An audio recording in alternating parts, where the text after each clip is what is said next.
नमस्कार। आज इस वीडियो में हम कक्षा 12वीं की पुस्तक आरोह भाग 2 के पाठ भक्तिन के बारे में पढ़ेंगे, जिसकी जो रचनाकार वो है महादेवी वर्मा जी हैं। और इस पाठ के माध्यम से हम एक जो कैरेक्टर है, जो एक पात्र है भक्तिन के बारे में पढ़ेंगे। और जो भक्तिन पाठ है ये महादेवी जी का एक प्रसिद्ध संस्मरणात्मक रेखा चित्र है। संस्मरणात्मक यानी यादों के आधार पर बनाया गया एक रेखा चित्र है, एक रचना है जो स्मृतियों की रेखाओं में संकलित है। इसमें महादेवी जी ने अपनी सेविका भक्तिन के अतीत यानी जिन जो उनके लिए काम करती थी, आगे हम स्टोरी पढ़ेंगे क्या काम करती थी, क्या थी, उनके पुरानी बातों को, उनकी आज की बातों का परिचय देते हुए उनके व्यक्तित्व का बहुत ही दिलचस्प खाका खींचा। यानी उनके अतीत को और उनके वर्तमान को जितना वो जानती थी उन सबको उन्होंने उनका सबके बारे में बताते हुए उनके जो व्यक्तित्व है कि किस तरह की वो महिला थी उसका खाका उन्होंने खींचा है। और इस पूरे पाठ में ही हम उस संघर्षशील और स्वाभिमानी करवट जीवन जीने वाली महिला के बारे में पढ़ेंगे। तो आइए अब हम बिना किसी देरी के इस पाठ की ओर बढ़ते हैं। और इस पाठ को अच्छे से समझने के लिए यही कहूँगी कि वीडियो को पूरा ज़रूर देखिए, और पाठ के अंत में हम इसके क्वेश्चन आंसर भी डिस्कस करेंगे। जो भी आपके डाउट्स रहेंगे वो वहाँ क्लियर हो जाएंगे। और वीडियो अच्छा लगे तो लाइक, कमेंट व शेयर ज़रूर कीजिए। तो पाठ कुछ इस प्रकार शुरू होता है, और बहुत ही आसान भाषा है, फिर भी मैं अपनी तरफ से पूरी आपको एक्सप्लेनेशन दूंगी। वैसे तो एक नॉर्मल स्टोरी की तरह आप जैसे जैसे सुनेंगे आपको समझ आता जाएगा। तो लेखिका महादेवी वर्मा भक्तिन का परिचय देते हुए बताती है कि जो इस पाठ की लेखिका है और जिन्होंने जिया है भक्तिन के साथ अपने जीवन को, वो भक्तिन के बारे में परिचय देते हुए कहती है कि वह छोटे कद और दुबले शरीर वाली महिला थी। यानी कि उनके वो लुक्स कैसी थी उसके बारे में उन्होंने बताया है, बाह्य व्यक्तित्व, बाह्य छवि कैसी थी, पर वह दृढ़ संकल्प और समझदारी वाली थी। यानी ये नहीं कि छोटी हाइट है और मतलब पतली दुबली है तो अपना खुद का कोई सोच इस विचार नहीं होगी, नहीं। इन सब के बावजूद वो एक दृढ़ संकल्प और समझदार वाली महिला थी। आयु का उसे ठीक ठाक पता नहीं है, और जो महादेवी वर्मा है उनको भक्तिन की एग्जैक्ट एज नहीं मालूम है। इस भक्तिन का नाम लक्ष्मी अर्थात लक्ष्मी है। जब वह लेखिका के पास नौकरी की खोज में आई थी तब उसने अपनी ईमानदारी का परिचय देते हुए सारा हाल लेखिका को बता दिया, पर यह भी प्रार्थना की कि वह कभी नाम का प्रयोग ना करे। लेखिका ने अब उसकी कंठी माला देखकर, यानी उसने इससे ये भी रिक्वेस्ट की कि उसके नाम का प्रयोग ना करे, और लेखिका ने उसके गले में पहनी हुई उसकी माला को देखकर उसके लक्ष्मी नाम को ना रखकर उसके नाम को बदल दिया और उन्होंने उसका नाम भक्तिन रख दिया। वह इस नाम को पाकर गदगद हो उठी और वो इस नए नाम को पाकर बहुत खुश हुई। अब जैसा कि हम जानना चाहेंगे, आप सब लोगों की क्यूरियोसिटी होगी कि उसको अपना नाम पसंद क्यों नहीं था। तो उसको अपना नाम पसंद था, बट उसका नाम लक्ष्मी था। तो लक्ष्मी, जैसा कि हम सभी जानते हैं हिंदू धर्म के अनुसार कि धन की देवी है, लेकिन जो लक्ष्मी यानी जो भक्तिन थी वो बिल्कुल इसके अपोजिट थी। तो इस वजह से उसको अपना ये नाम बिल्कुल भी पसंद नहीं था, और उसने लेखिका को कहा था कि वो उसका नाम ये ना रखे। और लेखिका ने उनके बाह्य व्यक्तित्व को देखकर, उनके गले में पड़ी हुई माला को देखकर उसने उनका नाम भक्ति रख डाला। आगे कहानी में बढ़ते हैं। आगे वो बताती हैं कि वह झांसी गांव में एक अहीर की इकलौती बेटी और विमाता की छाया में पली है। अहीर उनको कहा जाता है जो गाय पालक होते हैं, गायों को पालने वाले जो थे। तो वो भक्तिन के बारे में बता रही हैं। अभी भक्तिन की स्टोरी चल रही है, महादेवी वर्मा बता रही हैं, क्योंकि भक्तिन ने भी अपने बारे में महादेवी वर्मा को बताया होगा, तो यहाँ पर उसी के बारे में यहाँ बताया गया है कि वो झांसी गांव में एक अहीर की इकलौती बेटी थी और विमाता की छाया में पली थी। विमाता यानी सौतेली माँ ने उनको पाला था। पिता ने 5 वर्ष की होने पर उसका विवाह हंडिया ग्राम के एक संपन्न गोपालक के साथ कर दिया। और जैसे ही भक्तिन 5 साल की हुई तो उसके पिता ने एक गोपालक हंडिया गांव के संपन्न गोपालक यानी गऊ को पालने वाले, उनके साथ उसका विवाह कर दिया और 9 वर्षीय युवतिया का गोना कर दिया। और जैसे ही वो 9 साल की हुई, यानी 5 साल की उम्र में शादी कर दी, लेकिन उसको अभी तक ससुराल नहीं भेजा गया था। लेकिन जैसे ही वो 9 वर्ष की हुई तो उसको उसके ससुराल भेज दिया गया। विमाता ने उसके पिता के मरने के निकट उसकी दशा का समाचार तो भेजा, पर सास ने रोने पीटने के अपशगुन से बचने के लिए कुछ न बताया। और जब भक्तिन के पिता की मृत्यु हुई तो उसकी सौतेली माँ ने उसके पास उसके ससुराल में समाचार पहुंचाया, पर उसकी सास ने सोचा ये रोना पीटना मचाएगी, रोएगी धोएगी, अपशगुन होगा, इस वजह से उसने उसके पिता के मरने की बात ही छुपा डाली। बहुत दिन बाद वह उत्साहपूर्वक नहर गई, और जब बहुत दिन हो गए उसको अपने मायके गए हुए, अपने मम्मी पापा से मिलने गए हुए, तो वो बहुत टाइम बाद वहां गई। पर पिता के न रहने पर माता के अशिष्ट व्यवहार ने उसे अपने ससुराल में लौटने को विवश कर दिया। और वो तो अनजान थी, उसको तो पता ही नहीं था उसके पिता मर गए, लेकिन उसकी सौतेली माता को बहुत गुस्सा आया और उन्होंने उसके साथ बहुत अशिष्ट व्यवहार किया, और इसी वजह से वो अपने मम्मी के या अपने पिता के घर वो नहीं रुक पाई और उसको वापस ससुराल आना पड़ा। वहां लौटकर पति के ऊपर गहने फेंक फेंक कर पिता के ना होने के दुख को अभिव्यक्त किया।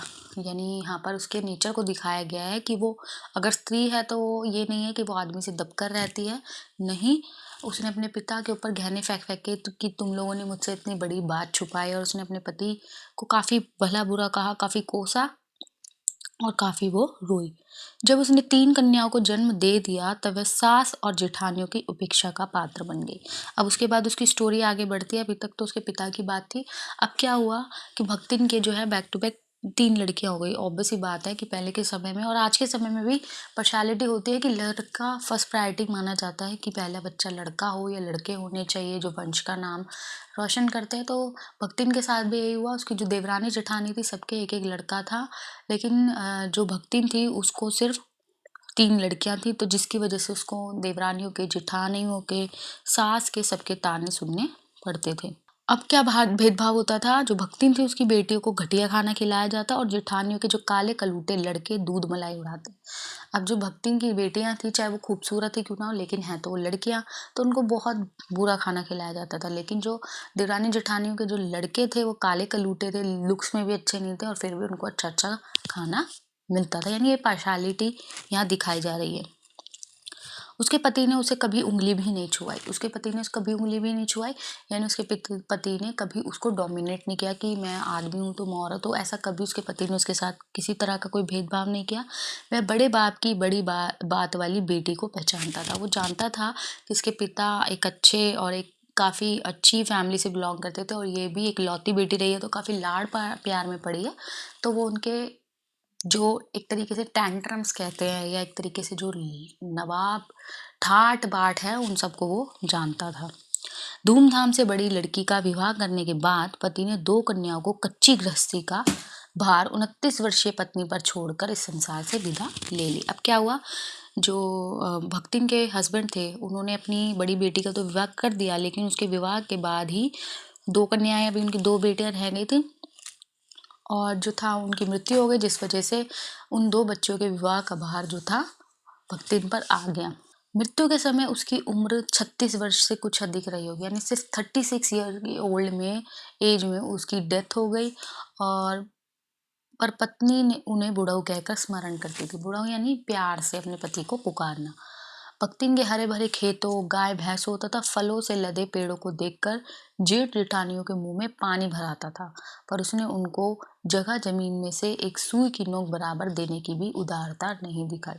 यानी जब सारी जिंदगी उसकी बच्चों के साथ इस तरह का भेदभाव किया है, तो क्या वो आपको लगता है इतनी उदारता दिखाएगी?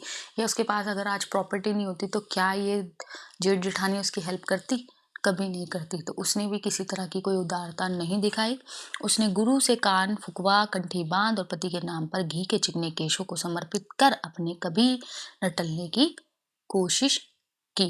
यानी उसने क्या किया कि अपने प्रॉपर जो रीति रिवाज थे, अपने बाल मुंडवा दिए, और मतलब पूरे रिचुअल्स के साथ उसने जो उसके चिकने सुंदर केश थे उनको समर्पित कर दिया, और उसने एक दृढ़ संकल्प ले लिया।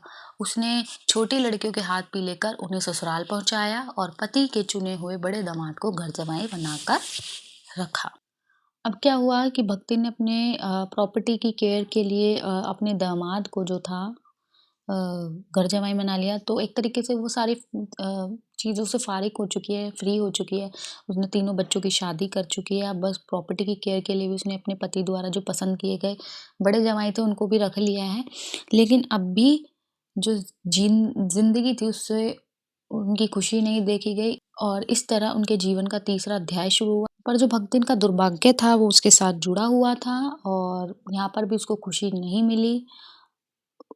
बड़ी लड़की जो थी विधवा हो गई। अपनी विधवा बहन का गठबंधन कराने के लिए जो बड़ी लड़की थी वो विधवा हो गई। और अब क्या था कि उसके साथ फिर दुख लग गया, इस वजह से जो था कि जो उसके घर वाले थे, यानी जो भक्तिन के जेठ वगैरह थे, उन्होंने फिर से उसकी प्रॉपर्टी को हथियाने की कोशिशें शुरू कर दी और इस कोशिश में जो उसके ताऊ का लड़का था, यानी जो भक्तिन की जेठानी का बेटा था, उसने अपने तीतर लड़ाने वाले साले को बुला लिया। तीतर लड़ाने यानी जो बेरोज़गार है, कुछ नहीं करता, आवारागर्दी करता है, तीतर लड़ाने जान पक्षियों को लड़वाना, ठीक है?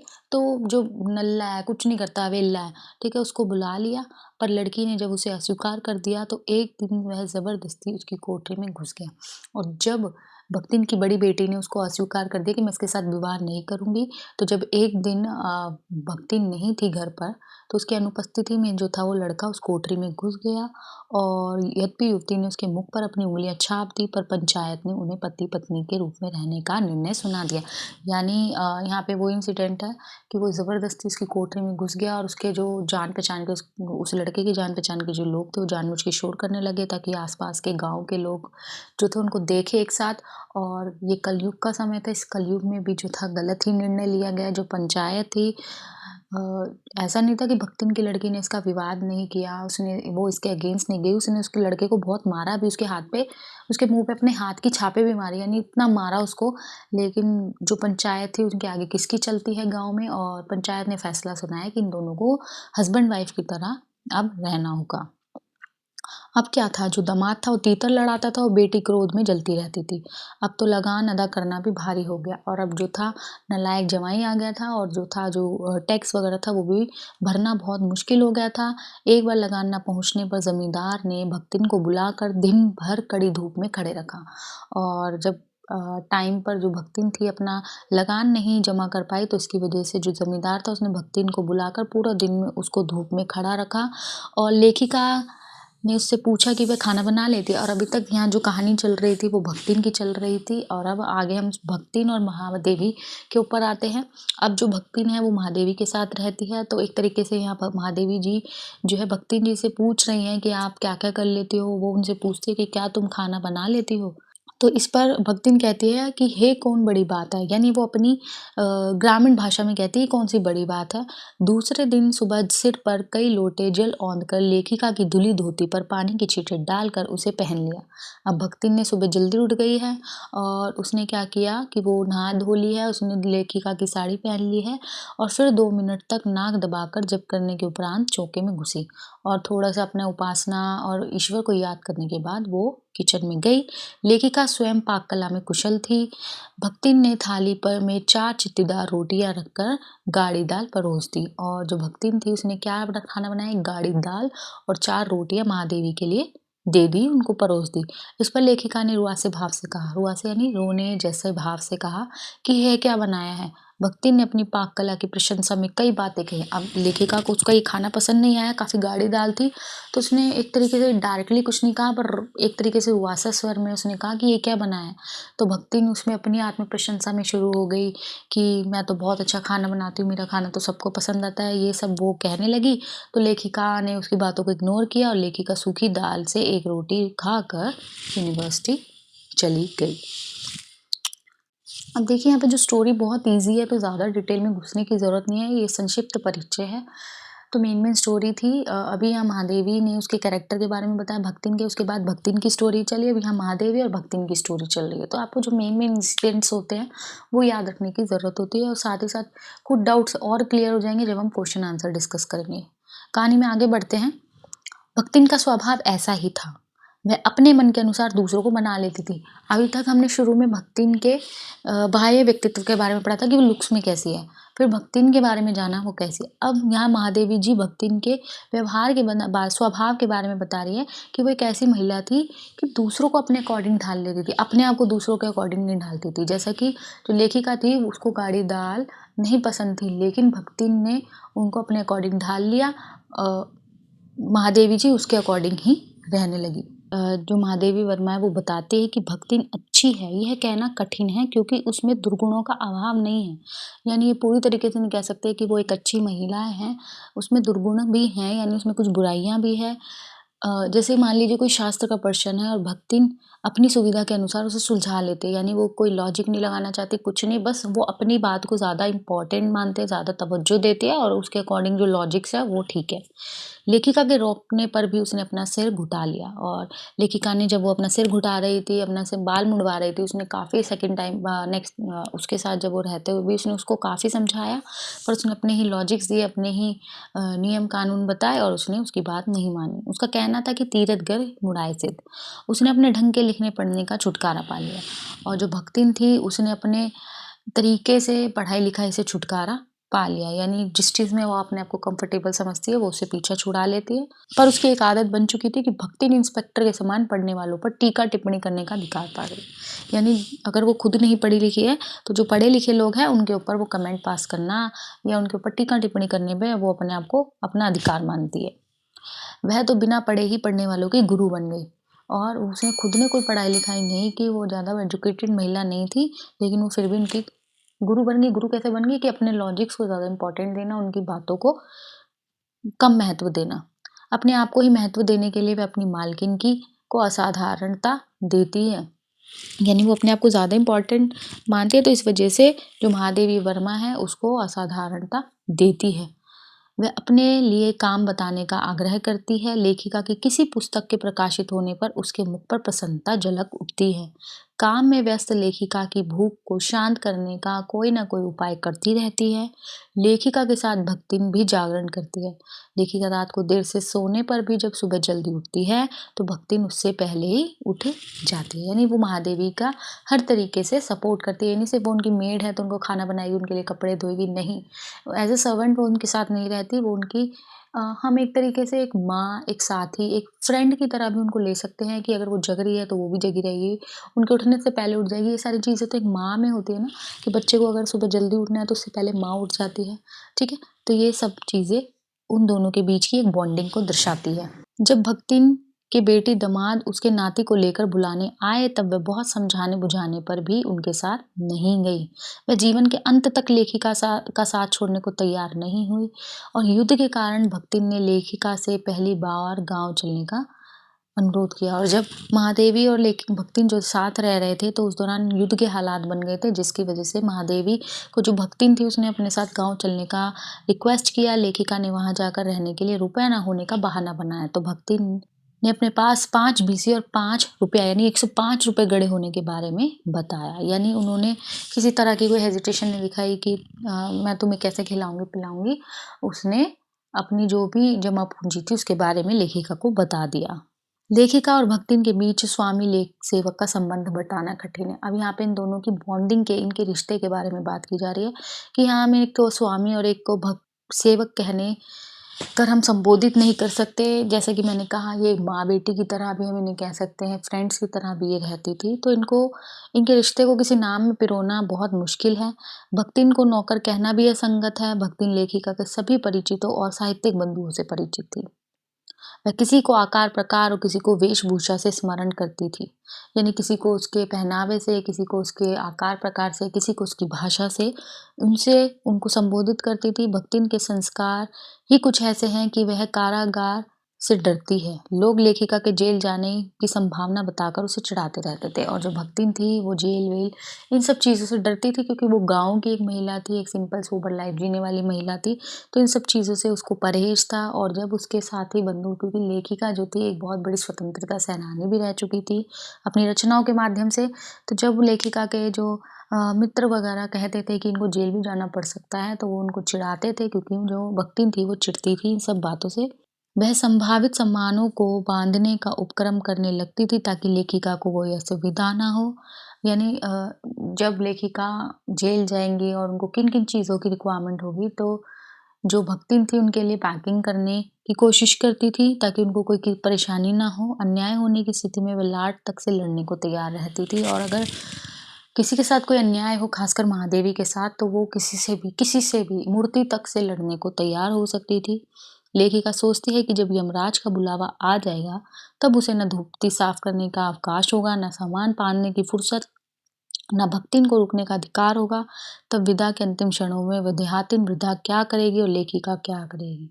लेखिका उसे खोना नहीं चाहती। यानी यहाँ पे अंतिम क्षणों में वो अपने इमोशंस को व्यक्त कर रही है कि वो किसी भी तरीके से भक्तिन को खोना नहीं चाहती, पर ये एक ज़िंदगी की रियलिटी, एक ट्रुथ है कि कोई आया है तो एक ना एक दिन उसको जाना भी पड़ेगा। तो ये पाठ अत्यंत सरल था, यहाँ पे सभी चीज़ों को बहुत ही आसान भाषा में समझाया गया है, बताया गया है। आशा करती हूँ आपको वीडियो पसंद आया होगा। तो आइए बिना किसी देरी के हम प्रश्नोत्तरों की चर्चा कर लेते हैं। पहला प्रश्न है कि भक्तिन अपना वास्तविक नाम लोगों से क्यों छुपाती थी और भक्तिन को इनाम किसने और क्यों दिया होगा? तो भक्तिन का जो वास्तविक नाम था वो लक्ष्मीन अर्थात लक्ष्मी था। लक्ष्मी नाम समृद्धि व ऐश्वर्य का प्रतीक माना जाता है, परंतु यहाँ नाम के साथ गुण नहीं मिलता। लक्ष्मी बहुत गरीब तथा समझदार है, वह जानती है कि समृद्धि का सूचक यह नाम गरीब महिला को शोभा नहीं देता। यानी जैसा कि सब जानते हैं, हिंदू धर्म में जो लक्ष्मी है वो धन का प्रतीक है और जो भक्तिन है वो बिल्कुल इसके अपोजिट है। उसके नाम व भाग्य में विरोधाभास है, यानी दोनों एक दूसरे के अपोजिट है। वह सिर्फ नाम से लक्ष्मी है, समाज उसके नाम को सुनकर उसका उपहास न उड़ाए, इसलिए उसने अपना वास्तविक नाम लोगों से छुपा कर रखा। हम जो लेखिका थी उसने उसको ये नाम दिया भक्तिन, किस वजह से दिया? उसने लेखिका भक्तिन के गले में पड़ी हुई कंठी की माला, वो मुंडे हुए सर से भक्तिन उसको वो प्रतीत हो रही थी और उसकी सेवा भावना व कर्तव्य परायणता को देखकर ही लेखिका ने उसका नाम भक्तिन रखा। प्रश्न 2 है, 2 कन्या रत्न पैदा करने के पर भक्तिन पुत्र महिमा में अंधी अपनी जेठानियों द्वारा घृणा व उपेक्षा का शिकार बनी। ऐसी घटनाओं से ही अक्सर यह धारणा चलती है कि स्त्री ही स्त्री की दुश्मन होती है। क्यों, इससे आप सहमत हैं? तो हाँ, मैं इस बात से बिल्कुल सहमत हूँ। जब भक्तिन अर्थात लक्ष्मी ने 2 पुत्रियों को जन्म दिया, तो उसके ससुराल वालों ने उस पर घोर अत्याचार किए। उसकी जेठानियों ने उस पर बहुत जुल्म ढाए, इसी कारण उसकी बेटी को दिन भर काम करना पड़ता था। इन सभी बातों को सिद्ध होता है कि स्त्री ही स्त्री की दुश्मन है।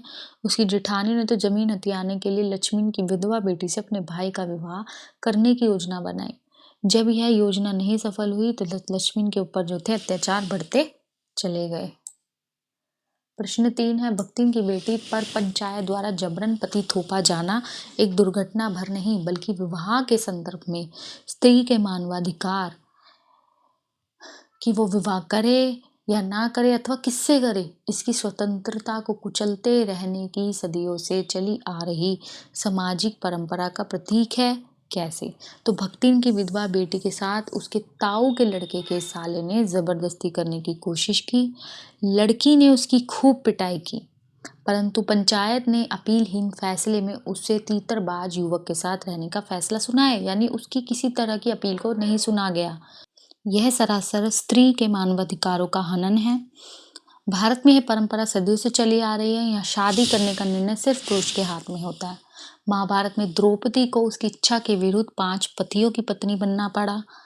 मीरा की शादी बचपन में ही कर दी गई तथा लक्ष्मीबाई की शादी अधेड़ उम्र के राजा के साथ कर दी गई। ऐसे अनेक उदाहरण हैं जहाँ अयोग्य लड़के के साथ गुणवती कन्या का विवाह किया गया तथा लड़की की जिंदगी नरक बना। प्रश्न 4 है, भक्ति अच्छी है, यह कहना कठिन होगा क्योंकि उसमें दुर्गुणों का अभाव नहीं। लेखिका ने ऐसा क्यों कहा होगा? जब भक्तिन लेखिका के घर काम करने आई तो वह सीधी सादी भोली भाली लगती थी, लेकिन जो जो लेखिका के साथ उसका संबंध और संपर्क बढ़ता गया, त्यों त्यों वह उसके बारे में जानती गई। लेखिका को उसकी बुराइयों के बारे में पता चलता गया। इसी कारण लेखिका को यह लगा कि भक्तिन अच्छी नहीं, उसमें कई दुर्गुण हैं और खामियां सब में होती है, तो अतः उसे अच्छी कहना और समझना लेखिका के लिए जरा मुश्किल था। 5वां प्रश्न है, भक्तिन द्वारा शास्त्र के प्रश्न को सुविधा से सुलझा लेने का क्या उदाहरण लेखिका ने दिया है? तो भक्तिन की विशेषता है कि वह हर बात को, चाहे वह शास्त्र की क्यों ना हो, अपनी सुविधा के अनुसार ढाल लेती है। वह सिर घुटाए रखती थी। लेखिका को यह बात अच्छी नहीं लगती थी, तब उसने भक्तिन को ऐसा करने से रोका, तो अपनी बात को ऊपर रखा तथा कहा कि शास्त्र में ये लिखा है। यानी भक्तिन को शास्त्र की कोई ज्ञान नहीं है क्योंकि वो इतनी पढ़ी लिखी भी नहीं है, लेकिन किसी के मुंह से उसने सुनी और उसने वो लेखिका के सामने चेप दी और अपने आप को सही साबित कर दिया। और लेकिन जो लेखिका थी उसको जानते थे, वो जानती थी कि ये शास्त्र में नहीं लिखी गई बात है, ये एक्चुअल में किसी व्यक्ति ने कही है, लेकिन वो फिर भी उसको अपने लॉजिक देखकर नहीं रोक पाई, क्योंकि वही है ना कि मेरी बात ही सर्वोपरि है। तो भक्तिन के साथ भी ऐसा ही कुछ था। अंतिम प्रश्न है, भक्तिन के आ जाने से महादेवी अधिक देहाती कैसे हो गई? तो भक्तिन के आ जाने से महादेवी ने लगभग उन सभी संस्कारों को, क्रियाकलापों को अपना लिया जो देहातों में अपनाए जाते हैं। देहाती की हर वस्तु, घटना और वातावरण का प्रभाव महादेवी पर पड़ने लगा, क्योंकि वो एक ऐसी महिला के साथ रह रही थी, तो ऑब्वियस उसके ऊपर भी उसका इफेक्ट पड़ेगा ही। वह भक्तिन को सब कुछ जान लेती थी, ताकि किसी बात की जानकारी अधूरी ना रह जाए। धोती साफ करना, सामान बांधना आदि बातें भक्तिन ने ही लेखिका को सिखाई थी। वैसे देहाती भाषा भी भक्तिन के आने के बाद ही महादेवी बोलने लगी। इन्हीं कारणों से महादेवी देहाती हो गई। तो इस तरीके से इस पाठ के प्रश्न उत्तर भी यहाँ समाप्त होते हैं। आशा करती हूँ पाठ और पाठ के प्रश्न उत्तर आपको बहुत अच्छे से समझ आए होंगे। और वीडियो अच्छा लगा हो तो लाइक, कमेंट व शेयर ज़रूर कीजिए। साथ ही साथ इसके आपको पीडीएफ भी अवेलेबल होंगे, नीचे डिस्क्रिप्शन में आप डाउनलोड कर सकते हैं। और आगे और भी नोटिफिकेशंस को पाने के लिए चैनल को सब्सक्राइब करना ना भूलिए। धन्यवाद।